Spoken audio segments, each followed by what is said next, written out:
আসসালামু আলাইকুম ভিউয়ার্স, কেমন আছেন সবাই? আশা করছি সবাই ভালো আছেন। আমি আলহামদুলিল্লাহ ভালো আছি। তো নতুন আরেকটি ব্লগ নিয়ে চলে আসলাম আপনাদের মাঝে। আর এই তো সকাল সকাল মেয়েকে ঘুম থেকে ডেকে তুলেছি। সে তো একদমই মন খারাপ করে বসে আছে। তার উঠতে একদমই ইচ্ছে করছে না, যেহেতু এখন শীতকাল। তো সেই জন্য আবার সকাল সকাল উঠে স্কুলে যেতে হয়। তো মেয়ের বাবা রাতে রুটি এনে রেখেছিল, সেই রুটি খাইয়ে দিয়ে মেয়েকে নিয়ে বেরিয়ে পড়েছি, স্কুলে যাবে। তো এটা ছিল বৃহস্পতিবারের ব্লগ আর কি।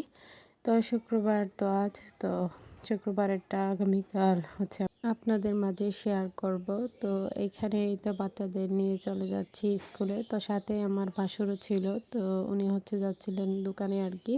তো স্কুলে ক্লাস করার পর আর কি বাড়ি ফেরার পথে মেয়ে একদম পাগল বানিয়ে ফেলছিল যে সে ঝালমুড়ি খাবে। তো খালি পেটে যেহেতু ঝালমুড়ি খাবে বলছিল, তাই প্রথমে আমি ওকে মানা করছিলাম। পরে দেখছি যে সে কোনো রকমই মানছে না। তো সেজন্যই মেয়েকে এবং আমার এখানে ভাতিজি প্রত্যেককেই দিতেছিলাম। তো বাচ্চারা তো খুব খুশি ঝালমুড়ি পেয়ে। আর আমার মেয়ে এখানে কার্ড পছন্দ করে নিচ্ছিল। তো এরপর চলে আসছি বাড়ির মধ্যে। তো বাড়িতে এসেই তো কাজ শুরু হয়ে গেল। তো আমি এসেই প্রথমে কাপড়গুলো ধুয়ে নিয়েছি। তো এরকমই স্কুল থেকে আসার পর আর রেস্ট থাকে না, একের পর এক কাজই চলতে থাকে। তো সকালে প্রথমে এসে দুই জন মিলে কথা বলছিলাম যে বাজার কিছু লাগবে কিনা। তো আজকে যা আছে তা দিয়ে দুপুরের খাবারের আয়োজনটা কোনো রকম চালিয়ে নেওয়া যাবে। তো সেটা নিয়ে প্রথমে আমরা আলোচনা করছিলাম। তো এরপর কাপড়গুলো নেড়ে দিতে চলে আসছি। আর সকাল সকাল কাপড়গুলো ধুয়ে দিলেই সারাদিনে যদি আবার উল্টিয়ে দেওয়া যায় তাহলে কিন্তু শুকিয়ে যায়। আর বাড়িতে যেহেতু মশলা গাছপালা আছে, তো সেজন্য মানে সেরকমভাবে কাপড়গুলো শুকাতে চায় না। দেখা যায় যে কি চারপাশেই মানে কাঁঠাল গাছ, পেয়ারা গাছ এরকমই। তো সেজন্যই আর কি। তো যাই হোক, এইখানে আমি কাপড় নেড়ে দিয়ে এরপর থালাবাটিগুলো মেজে নিয়েছি। তো এরপরেই তো চলে আসছি নাস্তা করার জন্য। তো এখানে চা রুটি দিয়ে ভিজিয়ে খাইতেছিলাম, বাচ্চাদেরকেও দিতেছিলাম। তো আমার মেয়ে এখানে খাইতেছিল না আর কি।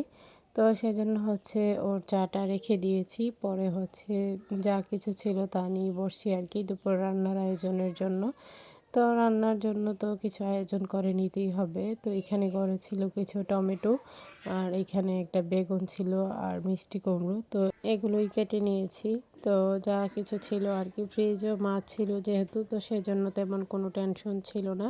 তো বাচ্চারা মাছ দিয়ে, বা ওদের জন্য আবার মুরগিও ছিল কিছুটা। তো সেটাই বাচ্চাদেরকে ভুনা করে দেওয়া হবে।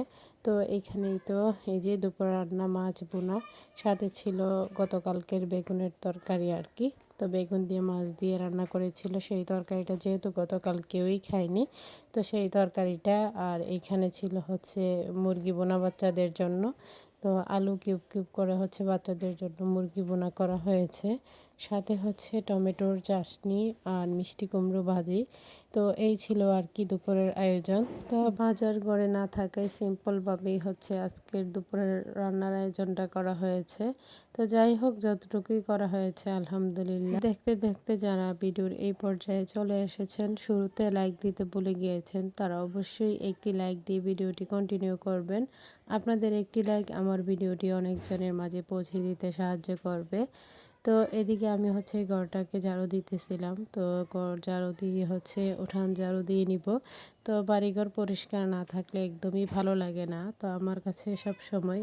আর বাড়িতে যেহেতু গাছপালা আছে, তাই কিন্তু কিছুক্ষণ পর পরই পাতা ঝরতে থাকে। দেখা যায় যে কি একদিকে পরিষ্কার করা হলেও অন্যদিকে কিন্তু আবার নোংরা হতেই থাকে। তাছাড়া বাচ্চারা এটা সেটা ফেলতে থাকে, খেলতে থাকে। তাছাড়া ওরা কাগজ বা এটা সেটা মানে সারাক্ষণই ফেলতে থাকে। তো সব কিছু মিলে এভাবেই আর কি নোংরা হতে থাকে। তারপরেও তো আমাদের যতটুকু সম্ভব আমরা পরিষ্কার করার চেষ্টা করি, তারপরও যতটুকু থাকে আর কি। আর বাচ্চারা না থাকলেও কিন্তু ভালো লাগে না। একটা সময় ছিল এই বাড়িটা অনেক শূন্য ছিল। আমার শাশুড়ি তখন বসে বসে বাচ্চাদের অনেক মিস করতো। তো তখন তো আর ওরা দুনিয়াতে আসেনি। তো আমার শাশুড়ি চলে যাওয়ার পরেই ওরা দুনিয়াতে এসেছে। তো ওনার আর ভাগ্য হয়নি ওদেরকে দেখার। তো এই তো বাচ্চারা থাকায় দেখা যায় যে কি বাড়িটা একটু মানে আনন্দে মেতে ওঠে। সারাক্ষণই তারা হই হুল্লোড় করতে থাকে, তাদের এরকম কিছু দেখলে আমাদেরও আনন্দ লাগে। তো এদিকে হচ্ছে আমার মেয়ে আর বাস্তি ওরা দুইজন হচ্ছে খেলাধুলা করছিল এখানে বসে। তো ওদের কাজই তো পানি দিয়ে খেলবে নয়তো মাটি দিয়ে এরকমটাই করে। তো গোসলের আগে ওদেরকে কিছুক্ষণ দিয়ে রাখি যেন ওরা মাটি ধরতে পারে। তো গোসলের পর তো আর দেওয়া হয় না।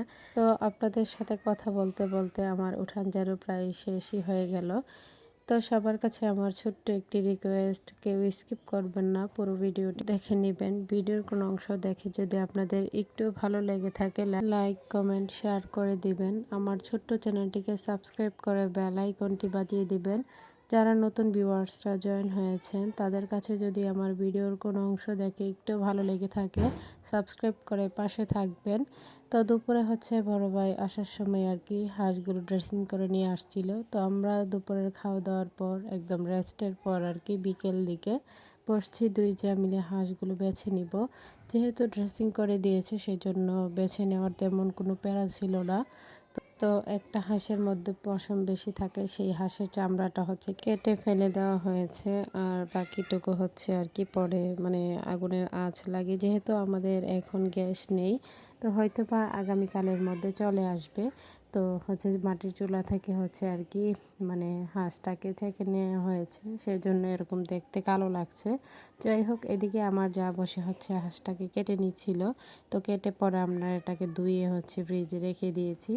এদিকে রাতের বেলা আপনাদের ভাইয়া আসার সময় এখানে হচ্ছে মেয়ের জন্য মজা, তাছাড়া বাস্তা বাস্তির জন্য সবার জন্য আর কি মানে বাচ্চাদের জন্য মজা এবং রুটি নিয়ে আসছিল। তো সেটাই হচ্ছে আর কি এখানে সবাইকে দিয়ে দেওয়া হলো। আর এদিকে সে হচ্ছে তার বাবাকে খুলে দিতে বলছিল, তো তার বাবা মেয়েকে হচ্ছে মজাটা খুলে দিচ্ছিল। তো এখানে হচ্ছে ক্রিম রুটি নিয়ে আসছিল, তো সেখান থেকে আমাদেরকে দুইটা দেওয়া হয়েছে আমরা মা মেয়েকে। তো আমার মেয়ে হচ্ছে এই ক্রিম রুটিটা খেতে খুবই পছন্দ করে। তো তার বাবা হচ্ছে তাকে মজাটা খুলে দিয়েছিল ঠিকই, সে আর খায়নি।